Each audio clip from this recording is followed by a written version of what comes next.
नमस्कार आपण समस्त को आपनार कथा को स्वागत। चलंतु सुनिबा आ गोटे कविता निसंग जीवन। भोकर जंत्रणा देखाए बंचिबार राह निसंग मनीष को जदियो एठी सब सस्ता किंतु बंचिबा महंगा। एठी मनीष आ कुकुर खाइबा और सोइबा जागा गोटिए। ए आलुअरे जगमग करुथिबा सहर ताकु थट्टा करे परिहास करे।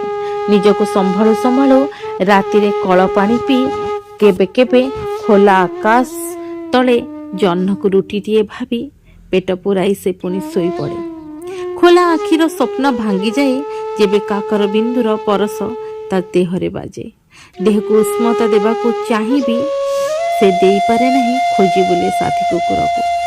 समय असमयर द्वाही काहींकी बालोड़ा ए पेट पाई तो सबु नाट तार। पुणी सकाळर अपेक्षा पुणी पेट पाटेना लगी काम खोजी बुले। तथापि से निसंग मनीष हारेनी जारी रखे ता कर्ममय जीवनर यात्रा। निसंग जीवन बाट चालू चालू अनेक थर झुंटी तले पड़िबा आगरू निजको पुणी संभाली चली। भोकर दाऊ ताकू केबे केबे अबाट को ठेली देइछि। एकक जीवन रे चली जाइथिबा से साथी कुकुरटी ताकू चिन्ही पुणी जे कौनसी गली कंदी रे भुकुजी। आह कि जीवन बढ़े कुढ़े मनीष करिथिबा मनीष निज घरे नुहे वृद्धाश्रम रे शोभा पाउछि।